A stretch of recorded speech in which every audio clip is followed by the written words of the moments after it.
పోతున్నామని మనం చెప్తా ఉన్నాం. గతంలో కట్టిండొచ్చు నేను చెప్పినట్టుగా ఉపాధి ఇక్కడ మనకు రోజుగారి ఇక్కడ దొరికితే ఎక్కువ ఇల్లు కడితే లాభం లేదనేటువంటి ఆలోచనతో ఈ కార్యక్రమం చేసినాం. ఇలా మీ అందరూ తెలుసు 10 ఏళ్ళు రేషన్ కార్డు కూడా తిరిగినారు, రేషన్ కార్డు రాలే.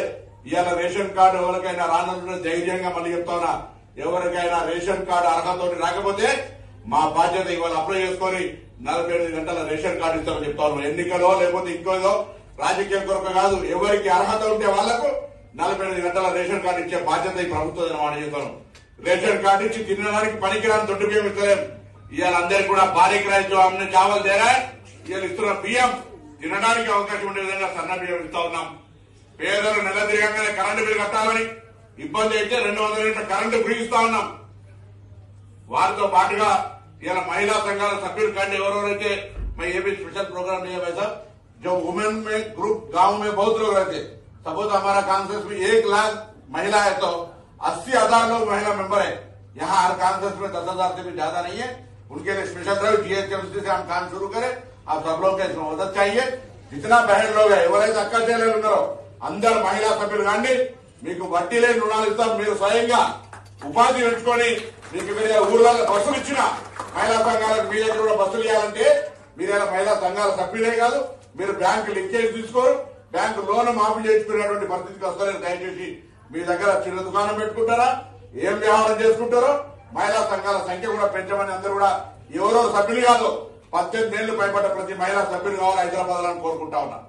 ఆ విధంగా ఈ రోజు మీ అందరూ కూడా అమ్మగారింటికి పోవాలన్నా, అత్తగారింటికి పోవాలన్నా, గుడికి పోవాలన్నా, మస్జిద్ పోవాలన్నా, ఇక్కడ దర్గా పోవాలన్నా ఇలా ఫ్రీ బస్ ఇస్తా ఉన్నాం. ఎన్ని అవా వాళ్ళని బస్సు ఓనర్లు చేసినాం. ఆ విధంగా ఈ కార్యక్రమం కొనసాగుతున్నటువంటి మాట మనం చేస్తా ఉన్నా. ఈ రోజు రేషన్ కార్డు కావచ్చు, సన్న బియ్యం కావచ్చు, 200 యూనిట్లు కావచ్చు, ఫ్రీ బస్సు కావచ్చు, నిరుద్యోగులకు ఉద్యోగాలు కావచ్చు. ఇట్లా మన రేపు పొద్దుగాల ఒక 5,000 కానిస్టేబుల్ ఉద్యోగాలు పడతా ఉన్నాయి. అవి కాక మహిళా సంఘాల సభ్యులుగా చేయమని కోరుతా ఉన్నాం.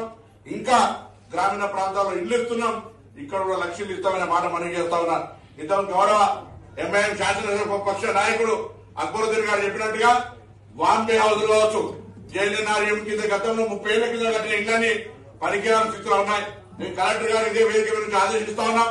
వెంటనే నివాస యోగ్యంగానే అన్ని ఖాళీ చేసి వాటిని పునర్నిర్మాణం చేయడానికి సమయం తీసుకున్నా రాబోయే వర్షాకాలంలో వాళ్ళ అక్కడనే ఉంటే ప్రమాదం ఏర్పడుతుంది వచ్చి అది ఫస్ట్ కేటగిరీ కింద 2 రిపేర్ చేయగలిగినటువంటి అన్ని కూడా మనం హౌసింగ్ మినిస్టర్ దగ్గర రివ్యూలో కూడా చెప్పుకున్నాం. అటువంటి అన్ని 2వ కేటగిరీ కింద పునర్నిర్మాణం చేయడము, వాటిని రిపేర్ చేయడము, 3 అసలు పనికి రావన్నప్పుడు వాటిని కూలగొట్టి తిరిగి ఇచ్చేటువంటి కార్యక్రమానికి 3 రకాలుగా నివేదిక మన హైదరాబాద్ జిల్లాలో దాదాపు 30-40 జాగాల్లో ఇటువంటి ఓల్డ్ పాత 30 ఏళ్ల కింద కట్టినటువంటి ఉన్నాయి. వాటన్నిటి మీద ఒక రివ్యూ చేయాలని సందర్భంగా కోరుతా ఉన్నా. అదేవిధంగా ఈ రోజు